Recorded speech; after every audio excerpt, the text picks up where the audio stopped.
Merci à tous de votre présence. Je me présente, je m'appelle Christophe Luttmann, je suis vice-président de l'Association française des professionnels pour la géothermie et j'ai l'honneur d'animer la table ronde aujourd'hui qui s'appelle Géothermie plus solaire, combinaison gagnante, avec une équipe de 4 experts que je vais vous présenter dans la foulée. Juste avant de démarrer, j'aimerais savoir comme ça, à main levée, qui d'entre vous a déjà eu l'occasion de travailler, de collaborer ou de se chauffer avec une solution géothermique?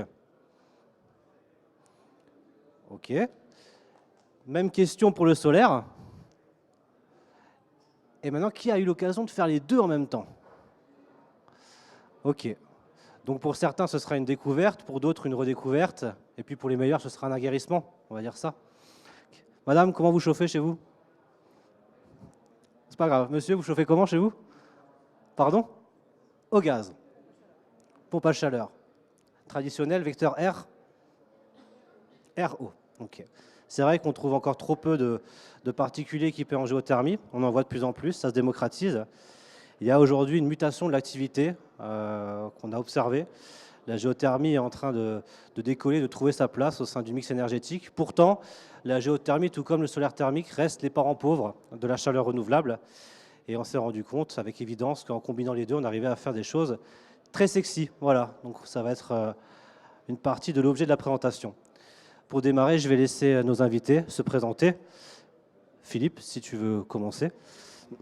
Bonjour à tous, Philippe Dumas de l'Association européenne de géothermie. Je suis le directeur de l'association, ça fait 24 ans que je suis dans l'association de géothermie. Donc nous, on est là pour représenter tous les acteurs de marché de toute l'Europe. On a plus de 200 membres, on représente 500 entreprises en Europe, de 30 pays différents. Et donc notre rôle, c'est essentiellement d'aider le marché à se développer. On va en parler un peu aujourd'hui. Les différents types de technologies. On couvre les 4 technologies de géothermie. Elles vont être présentées en détail après, mais on couvre la production d'électricité. Donc vous le savez tous, hein, la production d'électricité en géothermie, ce n'est pas possible de partout, mais c'est la meilleure source d'électricité, puisqu'on est taux de base, on tourne à 7800 heures par an en Italie, par exemple. Et ça tourne tout le temps, quoi. C'est fantastique quand on peut le développer. On fait de la chaleur, on reprend tous les acteurs de la chaleur, que ce soit les réseaux de chaleur, les pompes à chaleur géothermiques, et puis de plus en plus l'application de fournisseurs de chaleur aux industriels.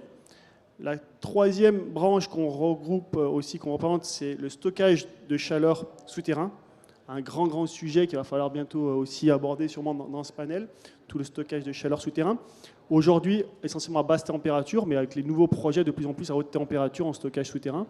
Et la quatrième filière qu'on représente, c'est aussi un nouveau sujet, mais on a un représentant aussi ici, c'est l'aspect lithium, du groupe Arvin, Lithium de France, mais aussi d'autres acteurs de marché dans toute l'Europe, et donc notamment l'extraction de lithium, et d'autres, on voit d'autres sujets, le silica, le potassium, dans les eaux géothermales, donc l'extraction de minéraux. Donc on reprend ces 4 grandes filières, et on est au début d'une grande aventure pour la géothermie. Et la France, du coup, est un bon élève ou pas? Alors en électricité, très fort en recherche et développement, un peu moins en développement de centrales. En réseau de chaleur, c'est le leader européen, ou même je dirais mondial, notamment en développement, mais aussi en introduction d'innovation. On a vu, notamment dans les forages, dans les conceptions de forages, dans les technologies de forage, des grandes innovations en France. Innovant aussi en business model, innovant en modèles commerciaux à la France. On a vu des très beaux sujets de développement commerciaux sur comment fonctionne la chaleur. En pompe à chaleur, on va en parler aujourd'hui, dramatique. Mais on donnera les chiffres après pour expliquer pourquoi c'est dramatique. Ouais.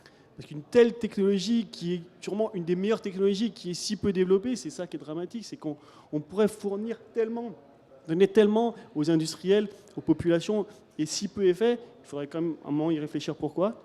Et sur les autres sujets, effectivement, sur la chaleur, moins que d'autres pays, sur le stockage de chaleur, on pourra en discuter. Et sur le lithium, c'est un des leaders avec l'Allemagne, l'Italie et le Royaume-Uni. Il y a des gros sujets qu'on va être amenés à évoquer tout à l'heure. Sylvie, qu'est-ce que le BRGM et qui êtes-vous? Oui, ça marche. Oui.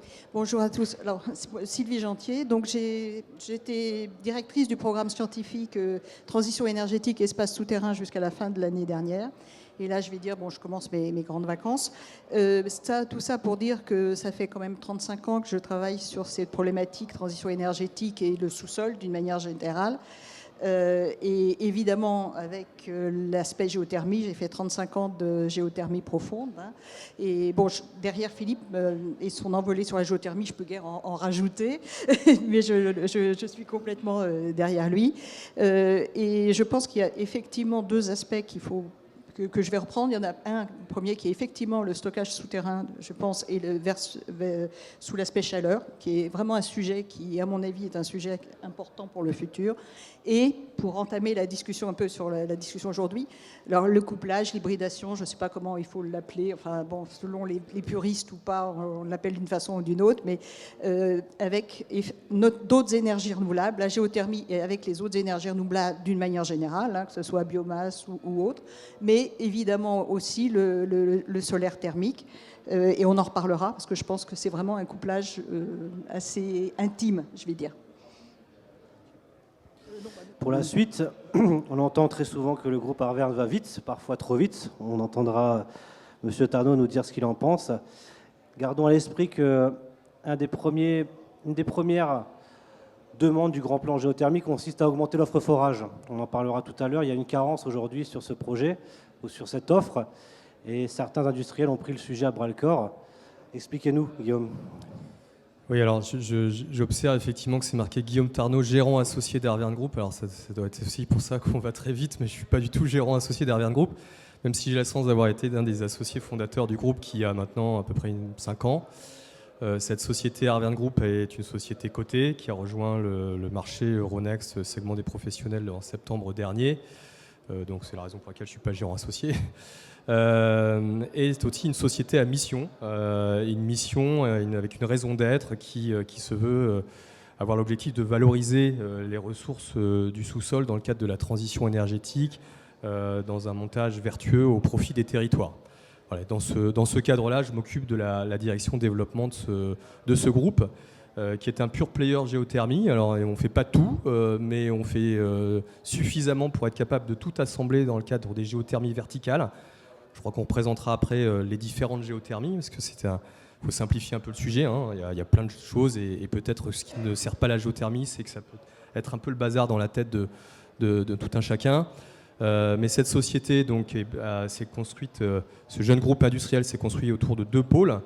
Un pôle de production, 2 sociétés dans ce pôle de production, une société qui va produire de la chaleur, et donc qui propose notamment à des opérateurs de réseaux de chaleur urbains de prendre sa charge sur la compétence et l'expertise nécessaires au développement d'une ressource qui vient du sous-sol. C'est un sujet de spécialiste, et donc on propose de le porter, de l'évaluer, de le financer, de s'engager. Et donc c'est une société qui s'appelle Degré, qui va commencer à produire de la chaleur en 2025. Un autre pôle opérateur qui s'appelle Lithium de France. Alors merci Philippe d'en avoir parlé brièvement. Là on est sur un sujet régional en Alsace du Nord, où certaines eaux géothermales contiennent du lithium, du chlorure de lithium, et donc qu'on extrait de ces eaux géothermales, qu'on raffine et qu'on vend ou qu'on va vendre aux méga factories de batteries électriques pour la mobilité électrique. Donc là on parle d'un projet de plusieurs milliers de tonnes de lithium raffiné qualité batterie par an, et ça devrait commencer à voir le jour, une production effective en 2027. Ça c'est le pôle production. Et puis pour garantir ce pôle production, on a choisi d'attraper ce que personne ne veut faire en France, en tout cas ces temps-ci, c'est les travaux. Le forage est un métier complexe, c'est aussi un métier d'expertise. Il faut des hommes, beaucoup d'hommes, il faut des machines très chères. Et donc on a choisi de s'occuper de ce sujet qui pourrait mettre à risque effectivement toute cette ambition de production d'énergie verte au travers de 2 sociétés. L'une qui s'appelle Arverne Drilling Service, qui est le rachat d'une société qui a plus d'1 demi-siècle d'existence. Certains peut-être d'entre vous le connaissent. S'appelait Cofor, puis Entrepose Drilling, donc du groupe Vinci, qu'on a racheté à Vinci en 2020, et qui fait des forages profonds. Quand on dit forage profond, c'est quelques centaines à plusieurs milliers de mètres de profondeur, où on va aller chercher de l'eau chaude. On a beaucoup développé le Dogger parisien. Cette société a fait plus de la moitié des puits du Dogger parisien. Vous savez qu'il y a aujourd'hui presque 1 million de franciliens qui sont chauffés à la géothermie au travers des réseaux de chaleur urbains sans trop le savoir. Ça représente plusieurs dizaines de doublés. Alors, on reviendra sur la technologie du doublé. Ensuite, où on produit pour chaque doublé quelques centaines de mètres cubeurs à 65-70 degrés. Ça, c'est le pôle travaux profonds. Et puis, on a un pôle travaux plus faible profondeur, ce qu'on appelle, pour servir la géothermie de mini-importance, des sondes géothermiques verticales. Une société qui s'appelle Drillit, qui est née l'année dernière, via 3 nouveaux ateliers en termes de moyens. On en a 6 déjà ce mois d'avril. Et on a foré 33 000 mètres de sondes en 2023. Voilà, ça va produire à peu près, de façon très schématique, 4 gigawattheures de chaleur décarbonée tous les ans à partir de 2024, qu'on a installé en 2023. Voilà, donc voilà, revers dans quelques mots. Ouais. Merci pour cette présentation très détaillée. Hervé Lautrette, Bonjour. Donc, géothermicien connu et reconnu. donc Hervé Lautrette, AB Solar. Je représente une start-up spécialisée dans le stockage d'énergie souterrain, qui va être, je pense, l'objet de la discussion de cette session de cet après-midi. Donc on s'est spécialisé dans le développement de stockage d'énergie souterrain couplé à la valorisation soit d'énergie renouvelable telle que le solaire thermique, soit la valorisation d'énergie de récupération. Et sur ces 2 sources d'énergie, on mesure tout l'intérêt et l'attrait qu'offre la géothermie, à savoir sa capacité naturelle à pouvoir stocker la chaleur dans le sol, dans le sous-sol. Et c'est bien là, on va dire, l'avantage majeur qu'on oublie aussi peut-être des fois de rappeler et que revêt la géothermie, c'est sa capacité donc naturelle à pouvoir stocker cette chaleur de façon intersaisonnière, donc pendant plusieurs mois. Si vous injectez 90 degrés dans le sous-sol, vous pouvez espérer récupérer 5-6 mois plus tard 50-60 degrés de façon déphasée. Donc ça ouvre un nouveau champ des possibles avec ces batteries souterraines. Et comme l'a souligné Philippe, c'est un sujet qui est soutenu et engagé depuis maintenant, on va dire, clairement depuis 2018 à l'échelle de l'Union européenne, puisque ce sujet du stockage d'énergie souterrain a fait l'objet d'un projet de soutien pour valoriser l'intérêt de ces solutions de stockage d'énergie souterrain, parce qu'il n'y a pas qu'une seule techno pour stocker de la chaleur dans le sous-sol, même si AB Solar en porte une. Mais ce projet, entre autres, européen, qui s'appelle HeatStore, et qui allait de 2018 à 2021, a tenté de démontrer tout l'intérêt de valoriser la capacité de stockage du sous-sol pour promouvoir le développement de la géothermie. Et dans le cadre de notre activité, on a déjà réalisé le premier prototype de France couplant une centrale solaire thermique avec du stockage d'énergie souterrain pour un petit écoquartier de 70 maisons qui tourne actuellement depuis 2 ans et qui assure la fourniture de chauffage et d'eau chaude sanitaire.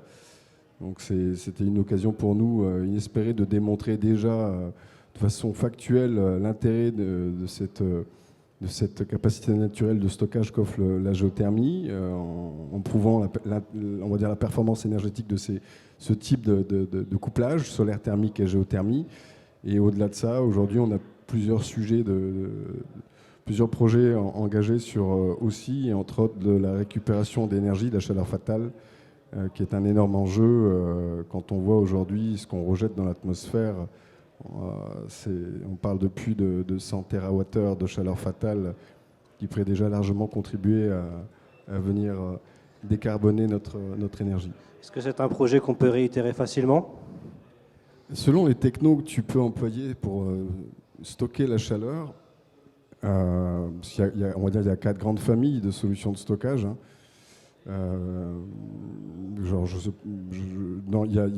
Qui s'apparentent toutes pas forcément à de la géothermie en tant que telle. On a des pits qui sont des grosses bassines, on va dire, dans lesquelles c'est des gros bassins enterrés à faible profondeur, mais qui permettent de venir stocker de la chaleur. Après, tu as les ATES, qui sont plutôt la valorisation de la capacité de stockage dans la ressource en eau souterraine. Donc, même principe que la géothermie sur nappe, mais excepté le fait qu'on va monter en température le réservoir d'eau souterraine pour valoriser cette capacité de stockage de géothermie. Donc ça, c'est plutôt de la boucle ouverte, ce qu'on appelle dans le jargon des géothermiciens. Après, tu as la version des boucles fermées qui se réfère plus à des échangeurs de type sonde géothermique, qu'on retrouve couramment dans la géothermie de surface, mais qui va aussi sur des profondeurs qui peuvent aller jusqu'à plusieurs centaines, voire au-delà de 1000 mètres de profondeur. Donc on est sur une circulation en boucle fermée comme sur des sondes. Et puis après, il y a tout ce qui est mines et cavernes aussi, qui sont des sources de solutions de stockage. Et ça, c'est les 4 grandes familles de stockage qu'on peut viser de développer à partir du sous-sol. Et sur la solution de boucle fermée, on est en mesure aujourd'hui de proposer des solutions de stockage sur 95% du territoire, au même titre que pour les sondes. C'est similaire. Après, de la même manière, au même titre que pour des ressources en eau souterraines, des caves, enfin des mines, je veux dire, là, tu es tributaire de la présence de ces réservoirs, quels qu'ils soient. Et après, pour les pits, il faut du foncier pour mettre en place on va dire, ces bassins. Donc pour les autres technos, c'est moins réplicable, mais ça reste très innovant en France. Ça l'est aussi intéressant. Okay. Dressons un petit peu le tableau des énergies renouvelables en France, sur le plan européen et sur le plan national. Je commence, si tu veux bien. Les besoins de chaleur renouvelable représentent environ 700 TWh sur l'année 2023. La part de la chaleur renouvelable est de 170 TWh. Vous voyez qu'il y a encore une marge de progression qui est significative. La plus grosse application étant en biomasse. Sur ces 170 TWh, la géothermie de surface représente péniblement 4,5 à 5 TWh, avec un objectif 2030 qui est fixé à 10 TWh et à 15 TWh pour 2033. Ça nous laisse donc une décennie pour tripler un parc qui est aujourd'hui, comme je l'ai dit, à hauteur de un peu moins de 5 TWh. En géothermie, en solaire thermique, le challenge est encore plus salutaire puisqu'on a un parc aujourd'hui qui équivaut à 1,6 TWh en France métropolitaine, sans les DROM, avec un objectif PPE à 6 TWh pour 2030.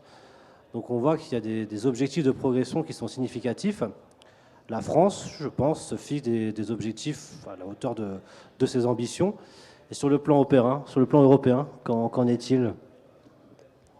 Il est toujours intéressant au niveau européen de faire une photographie globale. En Europe, on est à peu près 530 millions d'habitants. On compte 120 millions à peu près d'installations de chauffage. On est à plus de 80% basé sur les énergies fossiles. 80 millions sur les 120 millions sont inefficaces. Donc des vieilles installations qui ont plus de 15 ans, avec une nouvelle classification énergétique, il faudra les changer. Aujourd'hui, on parle de 2,5 millions de pompes à chaleur géothermiques. Donc vous voyez, 100 millions d'installations à changer, 2,5 millions de pompes à chaleur géothermiques. L'enjeu, il est énorme. L'enjeu, il est énorme parce qu'effectivement, il va falloir réduire la part des énergies fossiles dans le bâtiment.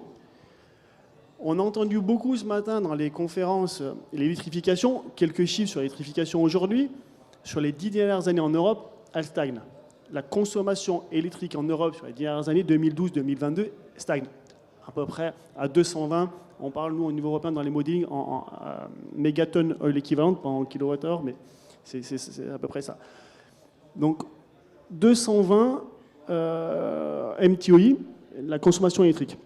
La consommation de chaleur pour les bâtiments électriques, c'est 500 MTOI. Donc c'est la moitié des 1000 MTOI qui sont consommés en Europe en consommation d'énergie finale. La moitié, c'est de la chaleur pour du bâtiment ou pour de l'industrie. Quand je dis que c'était dramatique pour la France, les pompes à chaleur géothermiques, quand on en parlait avec Sylvie, dans les années 80, début des années 2000, il y avait plus de 18 000 installations de pompes à chaleur géothermiques en France. Sur les 10 dernières années, c'est moins de 5 000. Donc comment être passé de 18 000 à moins de 5 000 ? Deux raisons. C'est vrai qu'on voit en France moins d'installations, mais de plus grande taille. Avant, sur les 18 000, c'était essentiellement sur du particulier. Aujourd'hui, on voit plus sur les bâtiments tertiaires. Mais en Europe, des pays comme la Suède, qui ne sont pas 65 millions d'habitants, ils ne sont même pas 10 millions d'habitants. Ils installent 25 000 pompes à chaleur par an. Pourtant, on a souvent tendance à penser que la géothermie fait sens si on fait du chaud et du froid. Et on est en droit de penser que dans ces pays nordiques, ils ont des besoins de chaud significativement plus importants que les besoins de froid. Comment expliquer, du coup, un tel volume d'installation ? Alors, il y a deux raisons. Enfin, je me souviens, il y a une visite d'un bâtiment Ikea en Suède, il y a déjà une quinzaine d'années, où ils utilisaient quasiment 50% de chaud, 50% de froid sur le bâtiment tertiaire. Ils ont énormément besoin de cooling aussi sur le bâtiment tertiaire, puisqu'avec leur système d'éclairage et puis le nombre de personnes dans les bâtiments, on a besoin d'énormément de cooling. Après, ils ont des conditions géologiques spécifiques dans les pays nordiques, où ils forent beaucoup moins cher parce qu'ils n'ont pas l'obligation de cémenter. Donc déjà, ça fait des coûts de réduction. C'est un référentiel de mise en œuvre qui est plus allégé, on va dire. Plus allégé, mais quand même, pour moi, la raison numéro 1 du développement de la géothermie en Suède, c'est une taxe carbone déjà dans les années 80. C'est-à-dire qu'ils ont rendu plus cher les énergies fossiles. En énergie géothermique, notre problème, on pourra en parler, c'est du coup, c'est beaucoup d'investissements au début, mais c'est des durées de vie de 50 ans. J'aimerais bien entendre justement Sylvie et Hervé sur ce sujet. Qu'est-ce qui va permettre à la géothermie de sortir la tête de l'eau? Est-ce qu'il faut espérer malheureusement encore une crise ukrainienne pour gagner en souveraineté énergétique? Est-ce qu'il faut en passer par là?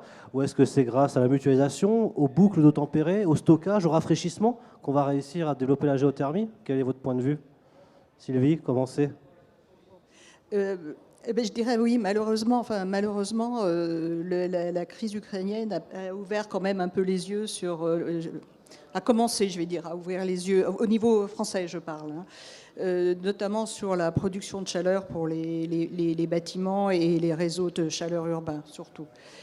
C'est ce qui a un peu, je pense, déclenché quand même une réaction ces dernières années et l'engagement au niveau gouvernemental et ADEME sur le développement de prospection de nouveaux gisements, enfin je veux dire de ressources énergétiques, chaleur dans les grandes zones, sous les grandes zones les villes à fort potentiel. Puisqu'il y a des campagnes qui ont commencé ou qui vont commencer de réinterprétation de connaissances du sous-sol et de nouvelles campagnes pour justement mettre à disposition des opérateurs et des collectivités une connaissance du sous-sol que beaucoup d'opérateurs, enfin de collectivités ignorent en fait. Je pense qu'il y a aussi un vrai problème culturel en France sur l'aspect géothermie. Et peut-être que dans les conditions malheureuses, je veux dire, ça va permettre peut-être d'ouvrir quand même les yeux sur un certain nombre de choses. Et que peut-être on va oublier que d'un point de vue physique, faire de la chaleur à partir d'électricité, c'est peut-être pas ce qu'il y a de plus intelligent. On est d'accord. Guillaume, tu veux réagir? Si je peux me permettre, je vais pas être hors sol, mais... Quand on discute entre géothermiciens, alors, on s'offusque parce qu'on ne comprend pas pourquoi ça ne se développe pas davantage. Et deux, parce que ça nous paraît tellement évident. Et deux, quand on arrive sur un sujet en se disant la meilleure chose qui pourrait nous arriver, c'est une taxonomie sur les autres énergies, on ne va pas y arriver en fait. C'est-à-dire que ce n'est pas comme ça qu'on va réussir à craquer le sujet. Donc moi, je vais être un peu avec mon franc-parler de foreur, parce que je suis foreur de formation. Il faut qu'on arrive à rompre avec les discours qui visent à dire que la géothermie, c'est compliqué.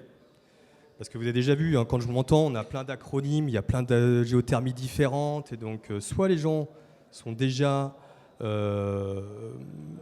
coutumiers et connaissent la géothermie, et donc c'est des aficionados, c'est déjà...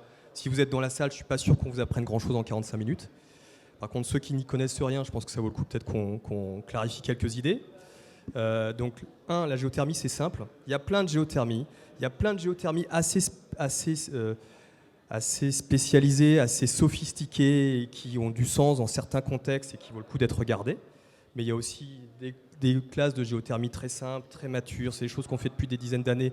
On a des voisins qui font ça massivement. Donc je crois qu'on a aussi une responsabilité en tant que communauté de la géothermie de simplifier un peu les sujets. La géothermie, c'est simple, point 1. Et la géothermie, c'est pas cher, point 2. Tout le monde dit la géothermie, c'est super cher. Alors ouais, c'est cher. Quand on regarde les taux de retour à 5, 6, 7 ans, comparé avec le gaz, et que le gaz qui monte et qui descend, etc. Oui, c'est cher. Par contre, on fait des TRI à 10 ans, à 15 ans. La géothermie, c'est la source d'énergie la moins chère du monde, qui va durer 100 ans. Et dès qu'on a effectivement amorti son CAPEX, au bout de 15 ans, je ne dis pas qu'on chauffe et qu'on se refroidit, parce qu'on se refroidit aussi avec la géothermie, pour rien, mais ce n'est pas notre le cas. Donc voilà, c'est vrai que c'est assez magique. Un petit coup de pied dans le sujet, mais pour moi, comment on va craquer le sujet, c'est aussi parce que tout le monde s'approprie le sujet en se disant c'est simple et c'est pas cher. Alors si c'est simple, rebondissons dessus. C'est vrai que tous les sous-sols sont forables et tous les sous-sols sont géothermiquement exploitables. Les gens ont tendance à penser que pour faire de la géothermie, il faut avoir un aquifère, c'est-à-dire une nappe d'eau qu'on peut exploiter sous nos pieds. C'est vrai, c'est une des solutions qui existent, mais on peut aussi faire de la solution par d'autres biais, par d'autres technologies qui peuvent être mises en œuvre sur tout le territoire. On peut faire du chauffage, du rafraîchissement, de la climatisation, de l'eau chaude sanitaire, chauffer des serres, des bâtiments individuels, des logements collectifs, en marché public, en rénovation, en neuf, en privé. Bref, on peut s'adapter à tout type de projet. La géothermie est polyvalente et partout. C'est vrai qu'il y a un observatoire cartographique qui existe sur le site de l'association, qui référence peut-être pas toutes les installations, mais en tout cas un volume significatif d'installations, qui vous montre que tout près de chez vous, il y a des installations géothermiques et qu'on ne voit pas. Malheureusement, cette installation passe sous les radars parce que vous ne voyez rien. Et si je ne dis pas de bêtises, je crois que ce bâtiment est chauffé en géothermie sur nappe d'ailleurs. Hervé, est-ce que tu partages ce que Guillaume a évoqué sur la complexité du wording, sur les différentes solutions qui s'offrent à nous, sur... Oui, on se connaît un petit peu. C'est vrai que quand on est sur le sujet depuis presque 20 ans, des fois on perd la lucidité de pourquoi cette géothermie finalement elle se développe pas tant que ça. Je pense déjà qu'il y a un manque de compétences sur le marché dans le domaine de l'énergie, puisque la techno, quand même, c'est une techno un peu de niche, malheureusement aussi. Il faut quand même un peu à la fois connaître le sous-sol, connaître le métier du forage, connaître le sujet de l'énergie, connaître le métier et les sujets de la thermodynamique. Par contre, c'est clair, la géothermie, quand même, ça nécessite d'avoir une vision et une maîtrise assez transversale de l'énergie. Et donc, c'est peut-être ce qui fait aussi sa difficulté, juste pour arriver à la développer. Mais tout ça, on sait aujourd'hui le maîtriser et on sait clairement le développer. Pour revenir à ta question de qu'est-ce qui permettrait à la géothermie de se développer, oui, très bonne question, je vais me rattacher encore une fois à ce super projet européen qui est le projet HeatStore. D'ailleurs, ce projet a fait l'objet d'une feuille de route pour promouvoir le stockage d'énergie souterrain, publié en janvier 2022, c'est téléchargeable. Allez le récupérer. Et qu'est-ce qui est dit dans ce document? Il est dit que pour promouvoir la filière géothermie, un des axes majeurs qui contribuera au développement de notre filière, c'est le stockage d'énergie souterrain. Et si on est bien sur ce sujet-là, qui est l'objet de notre session de cet après-midi, fin de ce midi, forcément, avec ce stockage d'énergie souterrain, on rentre dans un nouvel univers du champ des possibles, et la géothermie prend toute sa mesure et son intérêt par rapport à la complétude qu'elle offre aux autres énergies renouvelables, à commencer par le solaire thermique, qui malheureusement, tout comme la géothermie, reste aussi un petit peu le parent pauvre. Et en couplant cette géothermie, de par sa capacité de stockage, avec cette super énergie solaire qui malheureusement reste intermittente, on arrive à développer des projets et des solutions magiques. Aujourd'hui, vous couplez du solaire thermique avec de la géothermie pour l'élaborer sur le principe d'une batterie. Si je prends l'exemple du dernier projet qu'on est en train de traiter, vous pouvez faire avec des forages de 100 mètres en couplant de l'eau, en couplant une centrale solaire thermique avec des forages d'à peine plus de 100 mètres, de l'eau surchauffée pour un industriel, avec une production à 120 degrés, avec des pompes à chaleur, haute température. Donc on voit que d'un seul coup, comme je le dis, on ouvre un nouveau champ des possibles et la géothermie élargit ses domaines d'application beaucoup plus largement que ce que le commun du mortel peut encore avoir à l'esprit. Donc ce couplage solaire et géothermie va certainement provoquer beaucoup de bouleversements et de nouvelles envies aussi dans cette promotion de géothermie couplée aux autres ENR. Je suis entièrement d'accord. Gardez à l'esprit qu'on parle de recharge quand on va coupler par exemple des sondes géothermiques avec du solaire thermique pour intensifier la remontée en température du sous-sol. Et on parlera plutôt de stockage dans ce cas-là et de recharge géothermique quand on est sur des procédés plus simples. On chauffe l'hiver et on rafraîchit l'été. Gardez bien ça à l'esprit, la géothermie ne sert pas qu'à chauffer mais aussi à rafraîchir. Ouais. C'est un levier qui se trouve... Si je peux me permettre là-dessus...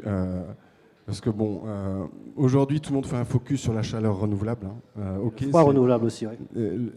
Moi, je dis qu'aujourd'hui, la précarité dans les villes, c'est pas le problème de chauffage, c'est le problème des canicules où derrière, ça devient invivable en ville. Enfin, j'habite Bordeaux. L'été, quand il fait 40 degrés, je vous promets que vous ne dormez pas. En 2003, j'étais lyonnais. En 2003, on ne dormait pas non plus quand c'était la dernière canicule que j'ai connue ici. Aujourd'hui, le froid qui est négligé, puisqu'aujourd'hui, la seule manière qu'on considère de faire du froid, c'est de mettre un groupe froid qui a quoi comme pour incidence ?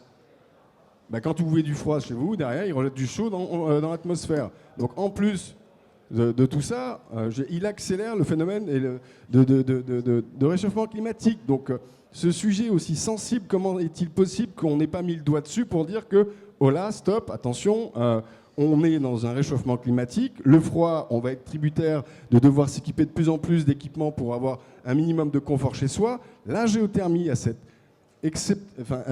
avantage majeur de pouvoir faire du froid, mais surtout, non pas en le rejetant dans l'atmosphère, mais en offrant déjà, ce qui nous permet toucher du doigt, cette capacité de stockage naturel qu'a le sous-sol, en venant valoriser la chaleur produite par les groupes froids pour la réinjecter dans le sol, qui viendra resservir l'hiver suivant, dès lors qu'on aura besoin, à l'inverse, d'extraire des calories. On est vraiment sur un cycle vertueux. Vous connaissez le principe de la climatisation. Plus il fait chaud, plus on climatise, plus on renvoie d'air chaud dans l'air ambiant.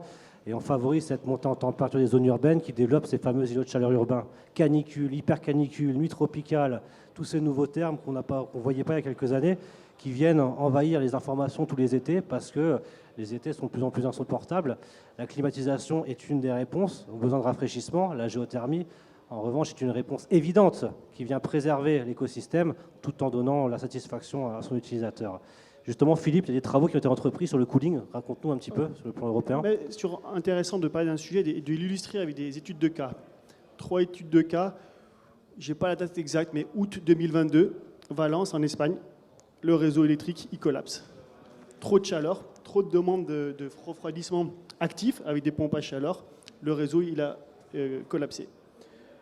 Luxembourg, Google qui propose d'installer 2 data centers au Luxembourg.